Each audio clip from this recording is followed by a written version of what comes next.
Hey guys, welcome to TCR. Sid here. Thanks for clicking on the video. If you haven't done so already, make sure you hit that subscribe button. Today I wanted to give you guys a little bit of an update on a couple of things that are going to be happening over the next couple of weekends, and we are going to be knee deep in chicken, all different kinds.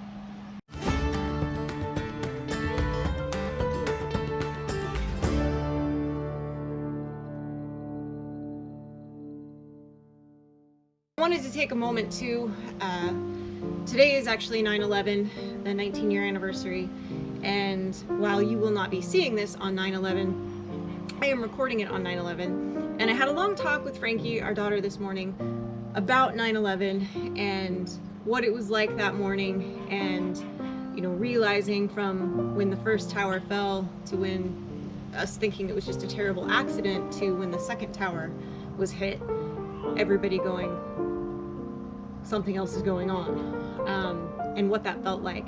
And I felt like she was old enough now to kind of understand it, especially with everything that's been going on in the world lately. And I tried to impress upon her how everybody really felt and how everybody really reacted to one another. And I want you guys all to think about that today, now, whenever you see this, even if it's not when I first post it, you see it 10 years from now. I want you to remember that feeling of America, her people, and how we all came together to support each other and to be there for each other, and to remember what an amazing country that we really do have, and how thankful we should all be that we have such a wonderful Constitution and home defense and all of those things. Just take a moment and be grateful that we live in such a wonderful, free country, and remember that those freedoms are not free, and that there have been a lot of sacrifices made by our military, our first responders, and their families, and to just maybe say a little prayer for all of them, give them a moment and think about that. It was a very special conversation that I had with her, and we both got a little bit teary-eyed while we were talking about it, and they talked about it a little bit at school today too, like online classes. They talked about it, but I just wanted to I don't know, to mention it, and just, I think it holds true, especially now, that feeling of, why do we all have to be so separated? Why can't we all just unite as Americans? And I think that that's something that we need to keep in mind right now. So that's it. So some exciting stuff, guys. We've got a buddy of ours that, if you have watched our quail egg pickling video where we taste tested those, our buddy has a lot of quail. And we've mentioned too that we're planning on building an enclosure for some quail and starting that project soon, but we're not quite there yet. I've got a couple other things that I have to have Mike build, fix, or make before then. One of which being, like, I need a milk stand for the goat, milk/hoof trimming stand for the goats. And I need some repairs done on the chicken coop. And there's just, a few things that we kind of need to get in order before we do that.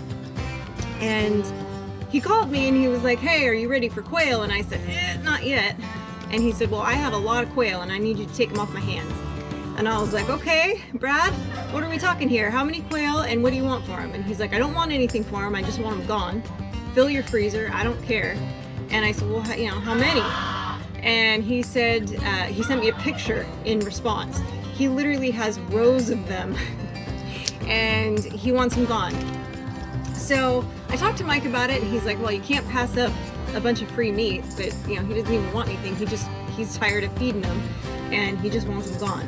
He got a little ahead of himself in his breeding project, and he ended up trying to get a certain coloring out of one of his lines, and he ended up breeding an extra 200 birds that he didn't need to breed. So, I don't know what he was thinking when he was filling the incubator, but at some point he lost count. So anyway, Brad's lack of counting skills and over-enthusiasm for bird breeding is getting us the ability to get some quail next week.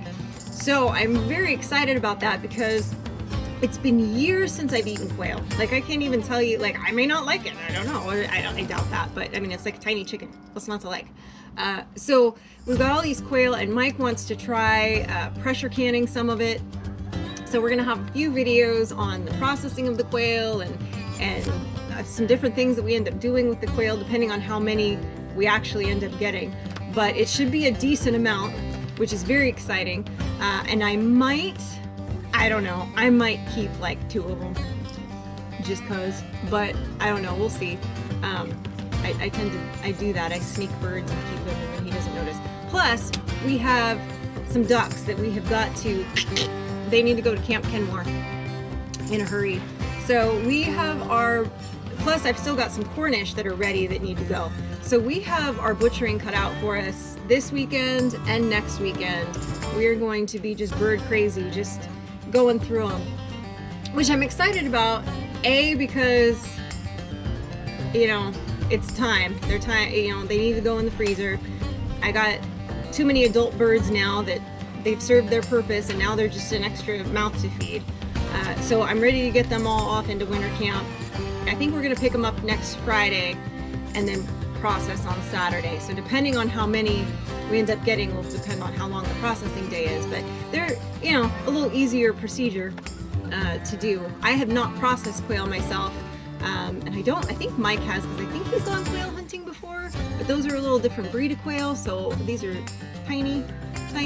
So I don't know how much experience he has with that, but I mean, a bird is a bird. It's the same procedure for the most part to go through it. And I've been trying to get Mike to help me for the last couple weeks because it's gonna be a 2-person job since I don't have the milking stand or / goat hoof trimming stand. It's gonna be a 2-person job to get the goat's hooves cleaned up a bit, and so I want to film doing that. Gotta try to get on top of that stuff, because last weekend we didn't get enough stuff. We did a lot of stuff, but we didn't film it all because we just got sidetracked, and that happens sometimes. You know, those of you that are watching that have a YouTube channel, I know you feel me right now. You feel me right now. Because sometimes you are like, oh my God, we have X, Y, and Z we have to get through, and I just can't film it. Like, I don't have the extra time it's gonna take to do this project and film it. Like, it always makes a project take a little bit longer. It's just the nature of the beast. So lots of stuff going on this weekend and next weekend. It's gonna be basically processing out the rest of the summer stock and some additional summer stock that we're getting at the last minute. So I'm looking forward to kind of thinning the herd, or the flock in this case, and then it'll be time to jump into the goats and breeding and hopefully getting babies by spring and all that. So I'm excited, and I'm also looking forward to my geese breeding, my little Sebastopol's, my fluffy butted geese, because they are so fun and I adore them. So I'm looking forward to getting some babies out of them next season. Check out the link below. Anything that we butcher, we will be, from now on, we haven't always done it because we didn't always have Patreon set up, but we will post the full unedited versions, or the included version, the fully inclusive version of the processing of the animals on our Patreon page. You'll always see the edited version on YouTube because YouTube has rules, and playing in their sandbox, we just have to abide by those rules. So Mike always uploads those to the Patreon. So if you haven't checked out the Patreon, want to support the channel and see the full version of some videos, that's a great place to go check that out. And again, thank you to all our Patreons that we do have. Don't forget to like the video, guys, subscribe to the channel, and click the bell so you get the notifications, and look forward to seeing you guys check in with us with some of these butchering videos that are upcoming and looming in front of us.